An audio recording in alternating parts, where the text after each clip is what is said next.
Hello dear students, कैसे हैं आप लोग। आप लोगों का मेरे YouTube channel Abhishek Tiwari sir 111 में हार्दिक स्वागत है, अभिनंदन है। मैंने कल आप लोगों को उत्तराखंड समसामयिकी की क्लास से जोड़ा और मैंने आपको ये समझाने का प्रयास किया कि आगामी जो पटवारी की परीक्षा है, फॉरेस्ट गार्ड की परीक्षा है या उत्तराखंड की जो अन्य परीक्षाएँ हैं उनके संबंध में हमें किस प्रकार से उत्तराखंड समसामयिकी क्वेश्चनों को पढ़ना है। और मैंने आपको यह भी बताने का प्रयास किया था कि उत्तराखंड समसामयिकी और साथ ही साथ में भारतीय समसामयिकी अर्थात भारतीय राष्ट्रीय अंतर्राष्ट्रीय घटनाक्रम जो है उसके आधार पर चीज़ों को लेने के दो पार्ट के रूप में हमें उत्तराखंड और भारतीय समसामयिकी के रूप में ये चीज़ें देखने को मिल रही है। तो उस दो कंटेंट के रूप में हम कहीं ना कहीं करंट के टॉपिक को पढ़ने का प्रयास करेंगे। तो सबसे महत्वपूर्ण मुद्दा ये था कि कल वाली क्लास में मैंने ये समझाने का प्रयास किया कि हमें कोई चीज़ अगर कहीं पर लिखी भी गई है तो हमें पढ़ने का तरीका कैसे होना चाहिए। मुख्य विषय यही है कि बहुत सारे मैटर्स हैं, बहुत सारी चीज़ें हैं, आजकल किताबों से लेकर के आपका गूगल से लेकर के बहुत जगह मिल जा रही है, लेकिन उसके पढ़ने का तरीका क्या है, उसे हम किस तरह से पढ़ें और किस तरह से पढ़ने के बाद और किस कंटेंट में हमसे क्वेश्चन जो आयोग है वो पूछेगा, उस पर एक अपनी विशेष पकड़ होनी चाहिए, तभी जाकर के हम परीक्षाओं के वास्तविक स्वरूप को समझ पाएंगे। और जहाँ तक रहा उत्तराखंड में जो समसामयिकी से संबंधित घटनाएं या जीके के पार्ट में कह लो या उत्तराखंड के संबंध में जो पूछेगा वो उसका पार्ट रहेगा बेसिक, ऊपरी स्तर का पार्ट रहेगा, लेकिन हो सकता है वो सन पर डिपेंड क्वेश्चन पर रह जाए या हो सकता है कि कहीं ना कहीं आपसे हल्का सा उसके अंदर जाकर के पूछता हुआ दिखाई दे, और इसकी संभावना वैसे कम ही होती है, ऊपर का बेसिक पार्ट ही होगा। जैसे अभी आगामी पुलिस की परीक्षा में आप लोगों ने देखा होगा आकांक्षी जिला पूछ लिया तो उसमें डायरेक्ट आंसर था उसका। इसी प्रकार से आपका क्या कहते हैं व्यावसायिक वेधशाला के बारे में पूछा तो उसका भी डायरेक्टली आंसर था। तो इस प्रकार से आपको यही समझाना है कि चीज़ों को जब हम पढ़ रहे हैं तो उसको किस कंटेंट के आधार पर पढ़ें, किस तरह से समझें, किस तरह से परीक्षा वाला हमसे प्रश्न पूछता है। हम पढ़ने के बाद भी उसकी चतुराई को समझ नहीं पाते हैं और पढ़ी हुई चीज़ भी हम वहाँ पर क्या कर देते हैं, गलत कर देते हैं। तो इन्हीं सब चीज़ों को समझाने का प्रयास मेरा इस वीडियो के माध्यम से आप लोगों को है। और आइए कुछ हम क्वेश्चनों को इकट्ठा करने का प्रयास करते हैं। पहला क्वेश्चन है इसमें कि भाई उत्तराखंड के मुख्य न्यायाधीश कौन है। आप सब जानते हैं कि उत्तराखंड के मुख्य न्यायाधीश जो हैं अभी नए बने और जिनका नाम है बिपिन सांघवी। जिनका नाम क्या है? बिपिन सांघवी। क्वेश्चन इंपोर्टेंट है, फैक्ट के तौर पर आ सकता है, तो आप डायरेक्ट याद रखेंगे बिपिन सांघवी। तो इनका नाम है बिपिन सांघवी। भाई यह बिपिन सांघवी जो मुख्य न्यायाधीश चीफ जस्टिस ऑफ उत्तराखंड के तौर पर बने हैं, तो सीधी सी बात है, आप सब जानते हो कि शपथ दिलाने का काम जो है वह हमारे उत्तराखंड के राज्यपाल आपका retired lieutenant general Gurmeet Singh के द्वारा किया गया। तो बिपिन सांघवी जो हैं वो कौन से क्रम के मुख्य न्यायाधीश हैं, ये भी प्रश्न आपसे परीक्षा में पूछ सकता है। तो वो 12वें क्रम के मुख्य न्यायाधीश हैं। तो आपको ये ध्यान में रखना है कि मुख्य न्यायाधीश को शपथ कौन दिलाता है। तो मुख्य न्यायाधीश को शपथ जो है राज्यपाल के द्वारा, राज्य में राज्यपाल के द्वारा दिलाया जाएगा। और राज्यपाल कौन है तो ये भी कंटेंट में अपने ध्यान में रखना कि गुरमीत सिंह जी हैं, आप सबको मालूम ही होगा गुरमीत सिंह जी। और ये बिपिन सांघवी कौन से क्रम के मुख्य न्यायाधीश बने, तो 12वें क्रम के मुख्य न्यायाधीश बने। तो इस तरह से कंटेंट को इकट्ठा करने का प्रयास करना। जैसे खाद्य सुरक्षा सूचकांक 2021-22 में उत्तराखंड का कौन सा स्थान है, डायरेक्टली पूछा हुआ क्वेश्चन है। अभी ये शायद क्वेश्चन इसमें भी उत्तराखंड पुलिस की परीक्षा में भी पूछा गया था। तो ये स्थान आएगा 7वां। तो एक बार फिर से मैं इस क्वेश्चन को रिपीट करवा दे रहा हूं, तो आप लोग अपने ध्यान में रखेंगे 7वें नंबर के क्रम का स्थान है। ये प्रश्न अभी उत्तराखंड पुलिस में पूछा गया था। एक छोटा सा प्रश्न है कि भ्रष्टाचार रोधी मोबाइल ऐप किस नंबर के साथ लॉन्च किया गया है। अब ये एक ऐसा प्रश्न है जो फैक्ट के साथ आपसे परीक्षा में पूछ सकता है। तो आप डायरेक्ट भ्रष्टाचार रोधी मोबाइल ऐप जो है उसको नंबर याद रखेंगे 1064। इस ऐप के द्वारा ये बताया गया है कि भाई कोई अगर किसी विजिलेंस के द्वारा अगर कोई किसी की शिकायत करता है तो उसका नाम गोपनीय रखा जाएगा और ऐसे चीज़ों पर विजिलेंस जो है वो छापामारी वो करेगी। तो बहुत ही अच्छी व्यवस्था है जिसके कारण से कहीं ना कहीं भ्रष्टाचार रोधी प्रक्रियाओं को रोकने के लिए सरकार जो है वो कार्यरत होकर के कार्य कर रही है। एक क्वेश्चन बहुत इंपॉर्टेंट है, उत्तराखंड पर्यटन विभाग मोदी सर्किट के रूप में किसको विकसित कर रही है। मोदी सर्किट के रूप में किसको विकसित कर रही है। अब इस प्रश्न की थीम कहीं ना कहीं नरेंद्र मोदी जी से जुड़ती हुई दिखाई दे रही है। ये मोदी सर्किट है क्या और किसको मोदी सर्किट के रूप में विकसित करने का क्या कहते हैं प्रयास उत्तराखंड सरकार के द्वारा किया जा रहा है। तो इसका आंसर आएगा मोदी सर्किट के रूप में जो विकसित किया जा रहा है वो आपका कार्बेट टाइगर रिजर्व या कार्बेट नेशनल पार्क है उसको किया जा रहा है। कार्बेट टाइगर रिजर्व को किया जा रहा है। अब कुछ जानकारी आप इसमें लेने का प्रयास करिए। कार्बेट टाइगर रिजर्व के रूप में किया जा रहा है। आप सब जानते हैं कि 2019 में किसी कार्बेट टाइगर रिजर्व में हमारे नरेंद्र मोदी जी ने आपका एक डिस्कवरी चैनल पर डिस्कवरी चैनल में, सन मुझे ध्यान में आ रहा है कि 2019 में डिस्कवरी चैनल में आपका मैन वर्सेस वाइल्ड, उनका नाम बेयर गिल्स, उनके साथ क्या कहते हैं एक शिरकत की थी। और आप लोगों ने देखा होगा कि उसमें अब मैन वर्सेस वाइल्ड में उनकी भूमिका आप देखिए बेयर गिल्स की, किस तरह से वो साहसिक कार्यों के माध्यम से और बताते हैं कि किस तरह से चीज़ें करी जाती हैं, जोड़ा जाता है, काफ़ी फेमस क्या कहते हैं हस्ती हैं। तो नरेंद्र मोदी जी ने उनके साथ एक प्रोग्राम किया था और उस प्रोग्राम में आप लोगों ने देखा था कि नरेंद्र मोदी जी ने बेयर गिल्स के साथ कोसी नदी को भी पार किया था और साथ ही साथ में नरेंद्र मोदी जी भाला लेकर के बाघ वाले क्षेत्र में, मतलब कि उस क्षेत्र से गुजरे जो क्या कहते हैं आपका संवेदनशील क्षेत्र था, भाला लेकर के उस क्षेत्र से गुजरे। तो साहसिक प्रक्रिया का भाग इसमें दिखाने का प्रयास किया। और नरेंद्र मोदी जी से जब बेयर गिल्स जी ने पूछा कि भाई आप इतने बड़े राष्ट्र का संचालन कैसे कर लेते हैं, तो उन्होंने कहा कि हमारी थीम ही में ही है, सर्वे भवन्तु सुखिनः सर्वे सन्तु निरामया। इस प्रकार की प्रक्रियाओं के माध्यम से एक चैनल शो, अब आपको याद आ गया होगा, आपकी स्मृति में आ रहा होगा कि इस प्रकार से एक साहसिक कार्य के रूप में वो देखने को मिले थे। कोसी नदी को भी पार किया था। तो कॉर्बेट टाइगर रिजर्व ऑलरेडी पर्यटन का एक भंडार घर है और ऐसी स्थिति में अगर इसको मोदी सर्किट के रूप में विकसित किया जा रहा है तो कहीं ना कहीं यह उत्तराखंड सरकार की एक पॉजिटिव सोच है। और इस थीम को सोचने वाले जो व्यक्ति हैं, हमारे उत्तराखंड के जो पर्यटन मंत्री हैं, उसको भी ध्यान में रखेंगे, सतपाल महाराज जी।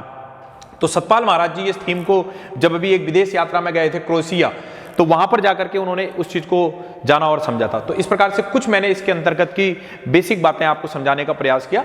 आपके लिए प्रश्न ज्यादा इंपॉर्टेंट यही है कि उत्तराखंड पर्यटन विभाग जो है वह मोदी सर्किट के रूप में किसको विकसित कर रहा है, तो आपका डायरेक्टली आंसर आ जाएगा कॉर्बेट टाइगर रिजर्व को।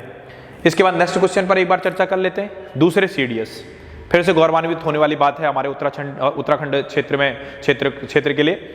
इंपोर्टेंट विषय क्या है, आप सब जानते हो कि इससे पहले जो CDS थे, चीफ डिफेंस स्टाफ, उनकी क्या कहते हैं मृत्यु हो गई। तो हेलीकॉप्टर क्रॉस में जब उनकी मृत्यु हो गई तो उसके बाद 9 महीने तक ये पद खाली रहा। ये हमारे लिए दुर्भाग्य का विषय था। और उसके बाद अभी एक प्रश्न आप लोगों ने उत्तराखंड पुलिस के पेपर में भी देखा था कि भाई पहले CDS हैं वो किस जगह से उत्तराखंड के क्षेत्र में से संबंध रखते हैं, तो इसका आंसर आएगा पौड़ी आपका गढ़वाल। तो इसी प्रकार से दूसरे जो CDS बने हैं उनका नाम है अनिल चौहान जी। अब प्रश्न तो एक यही इंपॉर्टेंट है डायरेक्ट कि भाई पहले क्या कहते हैं, अभी वर्तमान में जो CDS बने वो दूसरे CDS कहाँ से हैं, तो ये आपका रिटायर्ड लेफ्टिनेंट जनरल है और ये दूसरे CDS के रूप में बने हैं और इनका नाम क्या है भाई, अनिल चौहान। तो इस चीज को आप ध्यान में रखने हैं, अनिल चौहान। अब प्रश्न इनसे यह भी पूछ सकता है, हमसे यह भी पूछ सकता है कि भाई बताइए अनिल चौहान जी का संबंध उत्तराखंड के किस जिले से है। तो आपको यह बता दूं कि जिस जगह से बिपिन रावत जी का संबंध था उसी जगह से आपका क्या कहते हैं दूसरे CDS अनिल चौहान जी का भी संबंध है। दूसरे CDS अनिल चौहान जी का भी संबंध है। परीक्षा के संबंध में अगर देखा जाए, जो परीक्षाएं होंगी उन परीक्षाओं में आप लोगों की एक निपुणता ये रहे कि जो समय उसने 2 घंटे का आपको निर्धारित किया है, तो ये 2 घंटे के समय को निर्धारित करने के पीछे उत्तराखंड सरकार कह लीजिए, आयोग कह लीजिए, जो पेपर बना रही है उसकी मंशा साफ स्पष्ट झलकती है कि भाई 2 घंटे का पेपर है तो बच्चा 2 ही घंटे में उसे मैनेज कर पाएगा। ये कहीं की बहादुरी नहीं है कि हम अपने परीक्षा को 45 मिनट में पूरा कर लिया, 30 मिनट में कर लिया, पता चला रॉ नंबर ही गलत भर के आ गए, पता चला क्या कहते हैं ओमार शीट में 3 गोले ही छोड़ करके आ गए। अरे भाई उसने टाइम ड्यूरेशन दे रखा है, 2 घंटे का उसने टाइम मैनेजमेंट अगर बना रखा है तो पहली बात तो आप उसी 2 घंटे के आधार पर, बैलेंसिंग सीट के आधार पर चीजों को बैलेंस करते हुए आप उसमें कार्य करिए। एक सबसे मिस्टेक जो अभी मेरे को इस बीच कुछ विद्यार्थियों के द्वारा पता चली, ये बहुत बड़ी मिस्टेक है भाई। उस समय ये ओमार शीट आपके लिए भगवान का काम कर रही है, आप समझने का प्रयास करें, आपके जीवन को परिवर्तन करने का काम कर रही है। तो इस प्रकार की छोटी मोटी ये लापरवाही सही क्या कहते हैं चीज का परिचय नहीं दे रही है, आपके सही चीज का परिचय नहीं दे रही है। संभल करके बहुत आसानी तरीके से शांत मन से पेपर को अच्छे से पढ़ करके, 2 घंटे का समय है, पेपर को 2-3 बार अच्छे से पढ़ा जा सकता है, रिपीट किया जा सकता है, उसे मैनेज किया जा सकता है। ये सारी प्रक्रियाएं आपके साथ होनी चाहिए। तो मुख्य उद्देश्य यही समझाना है कि आप परीक्षाओं में इस प्रकार की छोटी छोटी गलती ना करें और अच्छे से जो चीज पढ़ रखा है उसी पर विश्वास करें, उसी को लगातार पढ़ते जाएं और आपका पढ़ा हुआ 101% वहां पर मूव करेगा, जो आपको मेरिट की तरफ ले जाने का काम करेगा। तो विश्वास ही वो कड़ी है जिसके माध्यम से हम परीक्षाओं में सफलता अर्जित करते हैं। तो आइए नेक्स्ट देखते हैं। उत्तराखंड सरकार ने प्रत्येक जिले में एक संस्कृत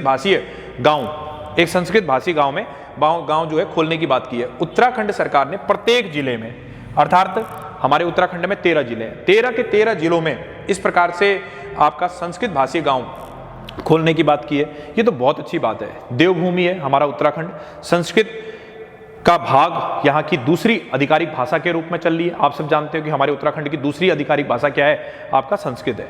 और ऐसी स्थिति में संस्कृत को बढ़ावा देना, और आप सब जानते हो कि संस्कृत जो है कई भाषाओं की क्या है, आदिजननी है। आप लोगों को मैंने हिंदी के विकास क्रम में समझाया भी था, क्या कहते हैं, संस्कृत, पाली, प्राकृत, अभ्रंश, अवट और फिर हिंदी का उदय। इसी प्रकार से देखा जाए तो संस्कृत के उदय के संबंध में यह कहा जाता है कि अंग्रेजी में भी, अंग्रेजी का भी भाव किससे जागृत हुआ है, संस्कृत से जागृत हुआ है। तो इस प्रकार से देखा जाए तो संस्कृत जो है वो हमारे आदि जननी के रूप में काम कर रही है। और ऐसी स्थिति में उत्तराखंड सरकार की ये बहुत अच्छी पहल है कि प्रत्येक जिले में एक संस्कृत भाषी गांव होगा, जहां के लोग संस्कृत भाषा में बोलेंगे और साथ ही साथ में संस्कृत का अध्ययन भी करेंगे, पढ़ेंगे, बोलेंगे, साथ ही साथ में वेद, पुराण, इन सब बातों को जानने का प्रयास करेंगे। तो देवभूमि के लिए ये बड़े सौभाग्य की बात होगी। लोग संस्कृत के क्षेत्र में बढ़ने चाहिए। विदेशों में आज बहुत सारे लोग संस्कृत को बढ़ावा दे रहे हैं। कई लोग क्या कहते हैं, संस्कृत को बढ़ावा दे करके उनको सीखने का प्रयास कर रहे हैं वो। और अगर देखा जाए ऑलरेडी हम क्या कहते हैं देवभूमि से हैं, तो हमें संस्कृत का विशेष ज्ञान होना चाहिए। ये एक बड़ी अच्छी पहल उत्तराखंड सरकार की। तो उत्तराखंड सरकार ने प्रत्येक जिले में एक संस्कृत भाषी गांव खोलने की बात की है। और इस प्रकार से आपको मैं बताऊं कि क्वेश्चन यहाँ पर ये बन सकता है कि उत्तराखंड सरकार ने प्रत्येक जिले में एक संस्कृत भाषी गांव खोलने की बात की है, और इस प्रकार से ये पूरे भारत का ऐसा पहला राज्य है। तो आपको मैं ये बताना चाह रहा था कि पूरे भारत में उत्तराखंड जो है पहला राज्य है। इसमें पॉइंट लिख देता हूं, पहला, इस प्रकार से भाषी गांव खोलने वाला पहला राज्य है, पहला राज्य है। अब एक मैं आपको और क्या कहते हैं इसमें जानकारी दे दूं, क्या ऐसा किसी और राज्य में हुआ है जहां पर संस्कृत गांव के तौर पर या संस्कृत के रूप में किसी को जोड़ा गया हो? तो इसका आंसर आएगा कर्नाटक। कर्नाटक में लेकिन प्रत्येक जिले के साथ नहीं है चीजें, केवल और केवल एकमात्र गांव है जहां पर संस्कृत के साथ चीजों को जोड़ने का काम किया गया है। तो मैंने आपको बताया कि उत्तराखंड सरकार के द्वारा प्रत्येक राज्य में, प्रत्येक जिले में एक संस्कृत भाषी गांव खोला गया। ऐसा करने वाला यह भारत का पहला राज्य है। और आपको मैंने ये भी बताया कि कर्नाटक राज्य, ध्यान जानकारी में रखिएगा, कर्नाटक राज्य में केवल एक गांव था पहले, इससे पहले, ठीक है, इससे पहले केवल एक गांव था, इससे पहले केवल एक गांव था। ये प्रश्न है कि नई शिक्षा नीति 2020 कब लागू हुई? तो नई शिक्षा नीति एनईपी, नेशनल एजुकेशन पॉलिसी, आप सब जानते हैं कि नई शिक्षा नीति जो है आपका एनईपी लागू हुई है। तो एनईपी जो लागू हुई है, नई शिक्षा नीति 2020 जो लागू हुई है, वो आपका लागू करने वाला सबसे इंपॉर्टेंट क्वेश्चन ये बनता है कि लागू करने वाला पहला राज्य कौन सा है? तो उत्तराखंड, मैं लिख रहा हूं यहां पर, एनईपी लागू करने वाला उत्तराखंड पहला राज्य है। नई शिक्षा नीति, न्यू क्या कहते हैं एजुकेशन पॉलिसी 2020, उत्तराखंड ये पहला राज्य है। इसी के अंतर्गत इसको लागू कब किया गया उत्तराखंड में? तो 12 जुलाई 2022। ये आपके लिए बहुत इंपॉर्टेंट है कि 12 जुलाई 2022 को किया गया। इसी नई शिक्षा नीति के अंतर्गत आप लोगों ने सुना होगा बाल वाटिका। ये बाल वाटिका का संबंध किससे है? तो आंगनबाड़ी केंद्रों से है। साथ ही साथ में बाल वाटिका के अंतर्गत आंगनबाड़ी केंद्रों को भी कहीं ना कहीं इसी नई शिक्षा नीति के अंतर्गत जोड़ करके बढ़ाने का प्रयास किया जा रहा है। साथ ही साथ में अगर देखा जाए तो कहीं ना कहीं संस्कृत शिक्षा व्यवस्था को बढ़ाने का काम भी इस नई शिक्षा नीति उत्तराखंड में जब लागू हुई है तो इसके अंतर्गत रखा गया। अब प्रश्न ये बनता है कि भाई नई शिक्षा नीति पॉलिसी 2020 जो है उसका पाठ्यक्रम कौन तैयार करेगा? तो इसका जो पाठ्यक्रम तैयार कर रहा है वो एनसीईआरटी करेगा, ठीक है। अभी भी वही कर रहा था और अभी भी वही करेगा। पाठ्यक्रम जो तैयार करेगा एनसीईआरटी करेगा। अब प्रश्न एक बहुत इंपॉर्टेंट बनता है कि यह नई शिक्षा नीति पॉलिसी जो है वो 3 से 18 साल के बच्चों के लिए, 3 से 18 साल के बच्चों के लिए ये किस पर वर्कआउट कर रही है, किस पर काम कर रही है? तो ये इसका जो ढांचा है उस ढांचे को याद रखेंगे, 5, 3, 3 और 4 के ढांचे पर काम कर रही है। अब आपने कहा कि सर जैसे परीक्षा में हो सकता है डायरेक्ट पूछ ले किस पर काम कर रही है, 5, 4, 3, 3, 5, 3, 3, 2, ऐसे करके आपको कंफ्यूजन करने का प्रयास करें। तो आपको ध्यान में रखना 5, 3, 3, 4। अब इसमें 5, 3, 3, 4 क्या है? तो सबसे पहले पीछे से देखो, पीछे से याद करो। 4 के अंतर्गत क्या शामिल होगा? ग्रेड 9, 10, 11 और 12। 3 के अंतर्गत क्या शामिल होगा? तो 6, 7 और 8 शामिल हो जाएगा। इस 3 के अंतर्गत क्या शामिल होगा? तो इसके अंतर्गत प्री पैरेटरी शामिल होगा, ठीक है। प्री, मैं शब्द लिख दे रहा हूं जिससे कंफ्यूजन ना आपको, पैरेटरी, प्रिपरेटरी शामिल होगा। इसका अर्थ क्या है सर? इसका अर्थ भी वही है, अर्थात 3, 4, 5 जैसी चीजें शामिल है। इसको बोला गया प्रिपरेटरी। 5 के अंतर्गत क्या शामिल है, थोड़ा सा देखना, आपका काफी जिगजैग हो गया एक जगह पर। 5 के अंतर्गत क्या शामिल होगा? तो 5 के अंतर्गत शामिल होगा प्री प्राइमरी। बचपन में पढ़ा होगा आप लोगों ने प्री प्राइमरी। तो प्री प्राइमरी और प्लस ग्रेड 1 और 2, तो 3 साल ये हो गए और 1, 2। अब एक बार और समझा देता हूं। तो एनसीईआरटी के द्वारा पाठ्यक्रम तैयार किया जाएगा। ये पाठ्यक्रम 3 से 18 के लिए है। नई शिक्षा नीति पॉलिसी को क्या कहते हैं, लागू करने वाला उत्तराखंड पहला राज्य है। कब किया गया? डेट पर फोकस रखना भाई, डेट पर हो सकता है प्रश्न पूछ सकता है। 12 जुलाई 2022 को किया गया। यह 3 से 18 तक के लिए। 5, 3, 3, 4 के उस पर काम कर रही है। 4 के अंतर्गत क्या है? तो 9, 10, 11 और 12 इसमें शामिल होगा। 3 के अंतर्गत क्या है? 6, 7, 8। 3 के अंतर्गत क्या है? प्रिपरेटरी शामिल है।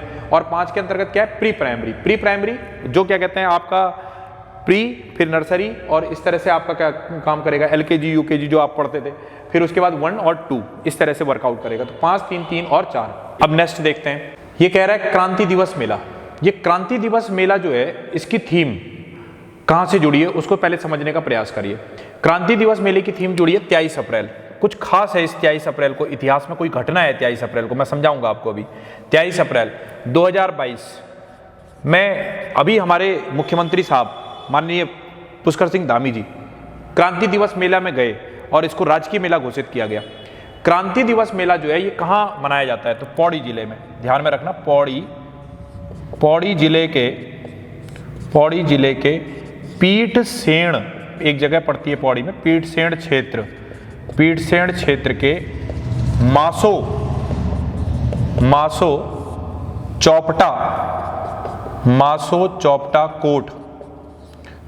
कोट में मनाया जाता है। तो अभी आप पहले प्रश्न को समझने का प्रयास करें कि क्या प्रश्न आपसे पूछेगा कि क्रांति दिवस मेला की शुरुआत कब हुई या क्रांति दिवस मेला कब मनाया जाता है? 23 अप्रैल को मनाया जाता है। तो 23 अप्रैल 2022 को पौड़ी जिले के पीठसेन क्षेत्र के मासो चौपटा कोट में हमारे मुख्यमंत्री साहब पुष्कर सिंह धामी जी गए।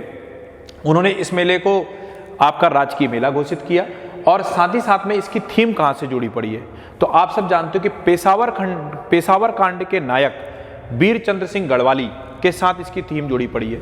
तो हुआ क्या कि 23 अप्रैल को पेशावर कांड के नायक वीर चंद्र सिंह गढ़वाली जी ने, जब सविनय अवज्ञा आंदोलन चल रहा था 23 अप्रैल 1930 ईस्वी में, तो सविनय अवज्ञा आंदोलन के दौरान वीर चंद्र सिंह गढ़वाली एक ब्रिटिश सैनिक के रूप में काम कर रहे थे।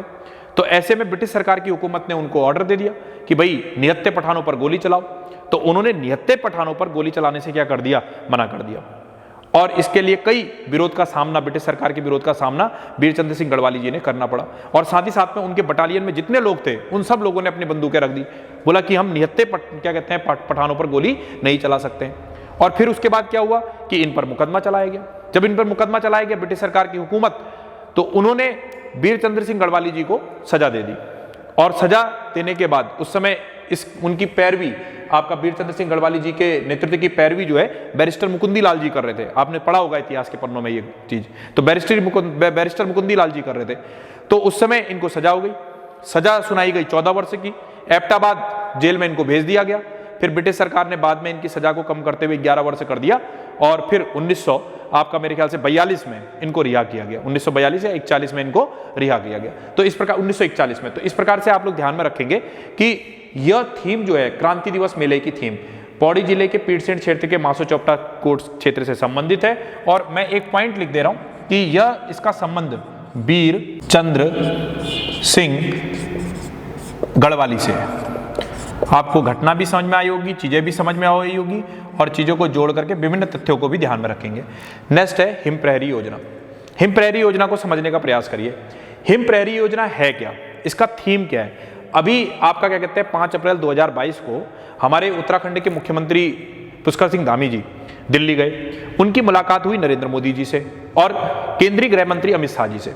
उन्होंने एक चर्चा का विषय रखा और उन्होंने ये कहा कि उत्तराखंड के जो सीमावर्ती क्षेत्र हैं, जिनके अंतर्गत आपका पिथौरागढ़ हो गया, आपका चमोली हो गया, उत्तरकाशी हो गया, इन सीमावर्ती क्षेत्रों में 2 चीजों को लेकर के उन्होंने चर्चा की।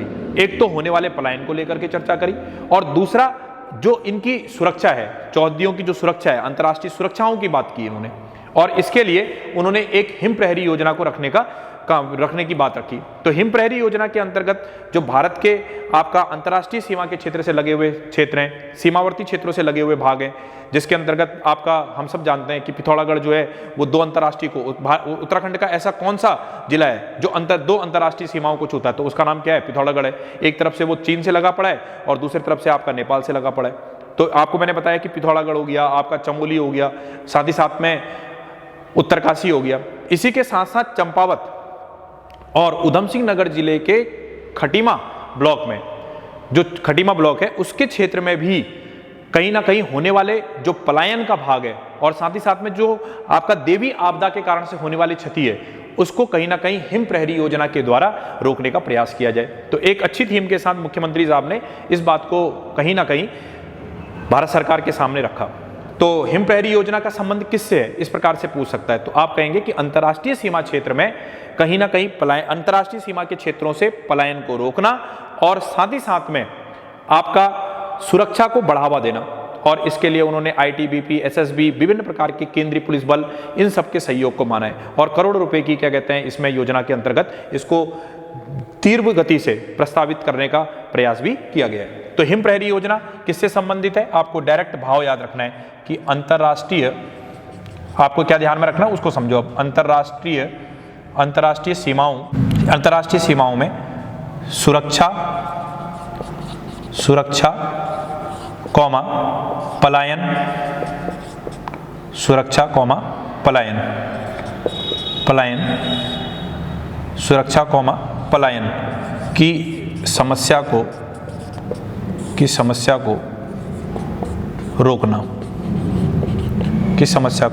रोकना और कहीं ना कहीं इन क्षेत्रों में भारतीय आबादी को बसाने का काम भी करना।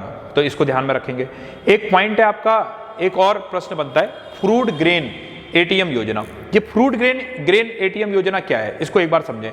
तो फ्रूट ग्रेन एटीएम योजना का संबंध जो है, एक तिथि है आपका 8 जून 2022 से पायलट योजना के अंतर्गत इसे लागू करने की बात की जा रही है।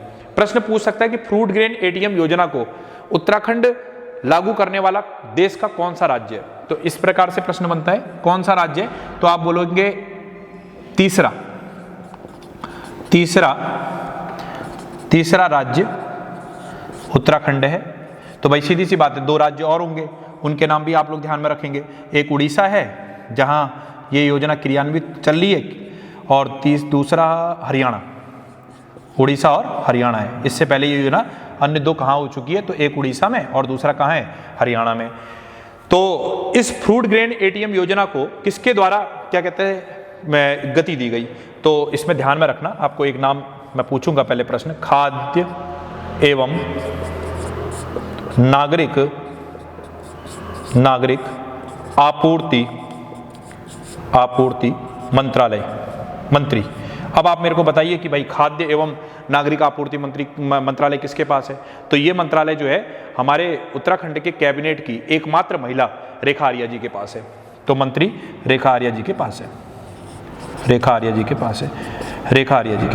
तो उनके पास ये विभाग है, खेल विभाग भी इन्हीं के पास है, रेखा आर्या जी के पास। तो खाद्य एवं नागरिक आपूर्ति मंत्री रेखा आर्या जी के पास है। तो आपको क्या समझ में आया कि फ्रूट ग्रेन एटीएम योजना 8 जून 2022 को क्रियान्वित की गई या इसको प्रस्तावित किया गया, पायलट योजना के अंतर्गत रखा गया।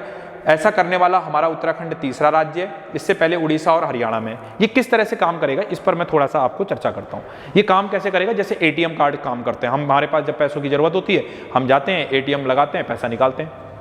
तो इसी प्रकार से जगह जगह पर ऐसे ही कुछ एटीएम बने होंगे जहां पर राशन आपका डाला गया होगा।